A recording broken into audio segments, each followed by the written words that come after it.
नमस्कार दोस्तों, जय हिंद, जय भारत। एक बार फिर आप लोगों के सामने मैं नई वीडियो के साथ, और इस वीडियो में हम बात करेंगे, क्योंकि हम पिछले कुछ वीडियो से बात कर रहे हैं हीट एंड टेम्परेचर की या थर्मोडायनामिक्स की। तो आज हम फिर चर्चा करेंगे थोड़ा सा मूल सिद्धांतों की, जो भाई थर्मोडायनामिक्स में होता क्या है, या आप जो है जनरल नॉलेज की बात कर सकते हैं, या जो हम कंपटीशन के जो हमारे बच्चे हैं वो इसको थोड़ा सा गो थ्रू कर सकते हैं, या फिर इंजीनियरिंग के बच्चे भी इसको देख सकते हैं, चाहे डिप्लोमा वाले हों चाहे फिर आपके ग्रेजुएशन वाले हों। तो आज हम बात करेंगे आपकी बेसिक कॉन्सेप्ट ऑफ थर्मोडायनामिक्स।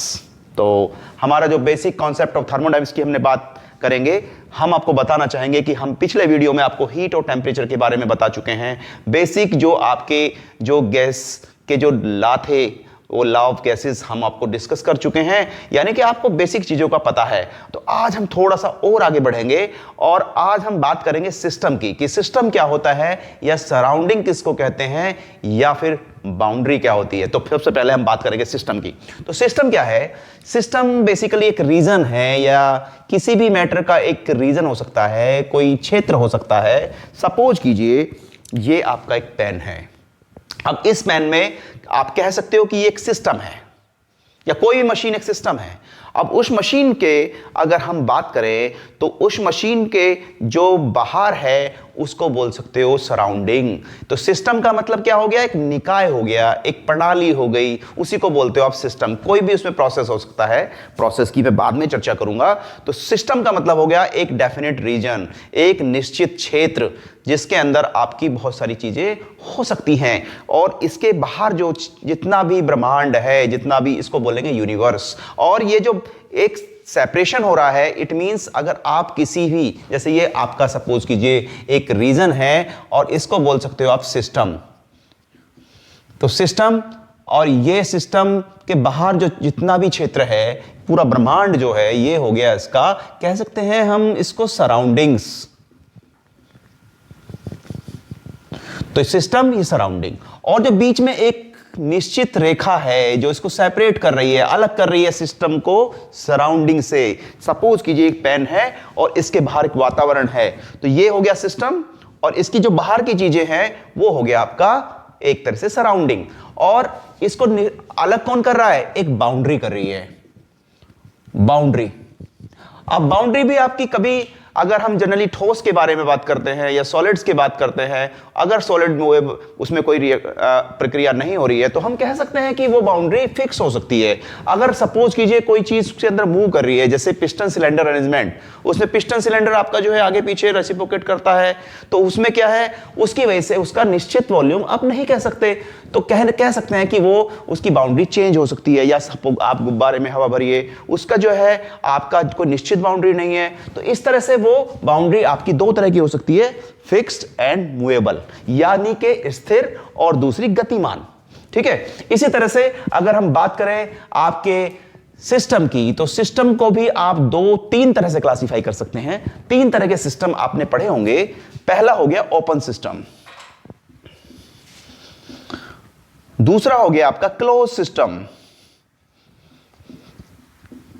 और तीसरा हो गया आपका आइसोलेट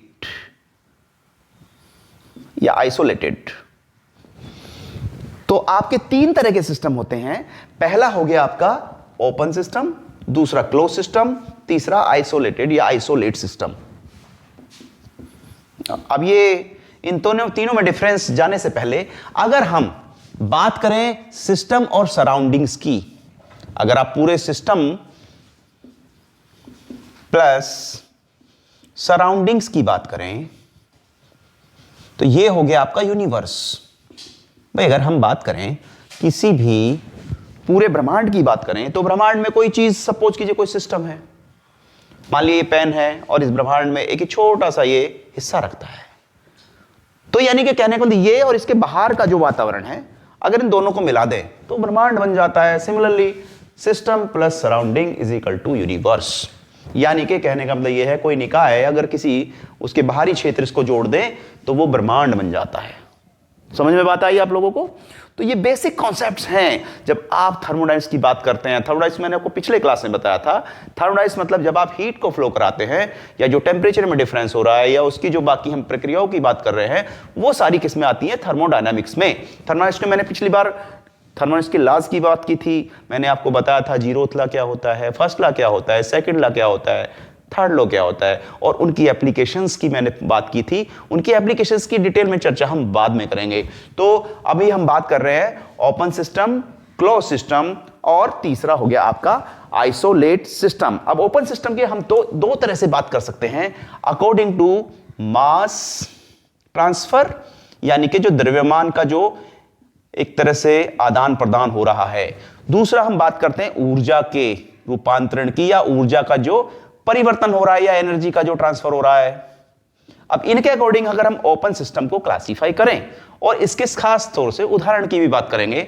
अगर हम बात कर रहे हैं किसी ओपन सिस्टम की, तो ओपन सिस्टम कह सकते हैं कि कुछ इस तरह का सिस्टम जिसमें आपकी ऊर्जा के साथ साथ, यानी कि मास के साथ साथ, द्रव्यमान के साथ साथ ऊर्जा का भी ट्रांसफर हो रहा है। तो अगर इस तरह का कोई आपका सिस्टम है कि जिसके अंदर आपका यानी कि मास के साथ साथ ऊर्जा का भी परिवर्तन हो रहा है, यानी कि सपोज कीजिए ये ओपन सिस्टम में द्रव्यमान भी ट्रांसफर हो रहा है और ऊर्जा भी ट्रांसफर हो रही है। इस तरह के उदाहरण देख सकते हो आप टरबाइन में, पंप में देख सकते हो। टरबाइन और पंप में क्या है कि आप जब टरबाइन कोई काम करता है तो कैसे करता है, टरबाइन में आप सपोज कीजिए मैं गैस टरबाइन की बात कर रहा हूं, तो गैस भेजते हैं, और गैस का मतलब है उसके अंदर मास होगा और मास ट्रांसफर बाहर भी होगा, साथ में ऊर्जा का परिवर्तन, यानी कि आपकी जो उसमें गैसियस एनर्जी है वो कन्वर्ट हो गई आपकी मैकेनिकल ऊर्जा में या मैकेनिकल एनर्जी में। सिमिलरली अगर स्टीम टरबाइन की आप बात कर रहे हो, स्टीम जा रही है, मास होगा उसका कुछ, और वो ट्रांसफर होके वो यानी कि कहने का मतलब उसका मास बाहर चला गया, वो टरबाइन से पास कर देंगे। उसके साथ साथ आपका ऊर्जा का भी परिवर्तन हुआ, यानी कि आपकी ऊर्जा थी स्टीम की फॉर्म में, वो परिवर्तित किस में हो गई, यानी कि आपने हीट एनर्जी को कन्वर्ट कर दिया एक तरह से काइनेटिक एनर्जी में। तो इस तरह का जो परिवर्तन है वो उदाहरण हम दे सकते हैं टरबाइन और पंप के। दूसरा सिस्टम होगा आपका क्लोज सिस्टम। इस क्लोज सिस्टम के अंदर अगर हम बात करें तो इस बार आपका मास ट्रांसफर नहीं होगा। इसका मतलब मास के लिए आप नो कह सकते हैं, बट आपकी एनर्जी का ट्रांसफर होगा, यानी कि यस। तो इसका मतलब आपका अगर हम बात करें ओपन सिस्टम और क्लोज सिस्टम की, दोनों का अगर कंपैरिजन करें तो दोनों में एनर्जी तो ट्रांसफर होगी, बट अगर हम ओपन सिस्टम की बात करते हैं तो ओनली मास ट्रांसफर होगा, आपका क्लोज सिस्टम में मास ट्रांसफर नहीं होगा। और इस तरह का उदाहरण अगर मैं देना चाहूं तो आपके piston cylinder arrangement without walls अगर है तो इस तरह का जो ट्रांसफर है, मास तो ट्रांसफर हो रहा है, यानी कि नहीं हो रहा है। मास का ट्रांसफर कैसे हुआ जब वॉल्स आपके नहीं है, बट अगर हम एनर्जी के ट्रांसफर करें तो आगे पीछे कर सकते हो ना, तो एनर्जी का ट्रांसफर हो गया आपका, यानी कि एनर्जी आपकी ट्रांसफर हो रही है। तो कहने का मतलब ये हो गया क्लोज सिस्टम। अगर आइसोलेट सिस्टम की बात करते हैं, इन दोनों में ना तो मास का ट्रांसफर होता है ना ही होती है एनर्जी ट्रांसफर। इसका मतलब आपका कह सकते हैं कि हम ना ही तो आप आइसोलेट सिस्टम में मास ट्रांसफर कर सकते हैं और ना एनर्जी ट्रांसफर कर सकते हैं, जैसे पूरा यूनिवर्स की ना तो मास कहीं ट्रांसफर हो रहा है ना ही एनर्जी ट्रांसफर हो। या फिर सपोज कीजिए एक आप एग्जैक्टली तो नहीं कह सकते लेकिन उदाहरण दे सकते हो, अगर कोई चीज अगर आप थर्मल जैसे कहते हैं ना आइसोलेट सिस्टम, हम आपने पूरा का पूरा गर्म पानी भरा और उसको कुछ इंसुलेटिंग मटेरियल से कवर्ड किया, तो उसका क्या हो रहा है, ना तो फिर उसका मास ट्रांसफर हो रहा है कहीं बाहर और ना ही साथ में आपकी हीट बाहर आ रही है। तो इस तरह का जो परिवर्तन है, इस तरह से हम कह सकते हैं कि आपके तीन तरह का सिस्टम होता है। मैंने आपको बताया बाउंड्री भी दो तरह की होती है, पहली आपकी फिक्स्ड और दूसरी मूवेबल। तो आपको बेसिक चीजें समझ में आई होंगी कि सिस्टम और सराउंडिंग होती क्या है। इसके बाद अगर हम बात करें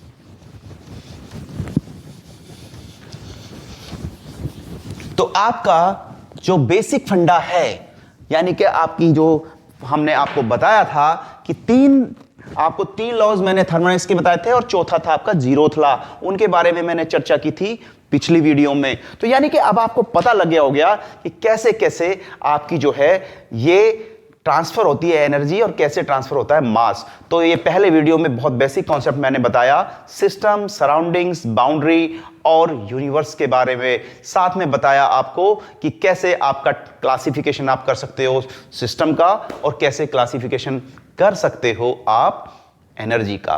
तो पहली वीडियो में बस इतना ही। दूसरी वीडियो में लेके आऊंगा थोड़ा सा आगे की तरफ और एनर्जी इंटरेक्शन की बात करेंगे, तो वो मैं सेकंड वीडियो में बात करूंगा। तब तक के लिए धन्यवाद, नमस्कार, जय हिंद।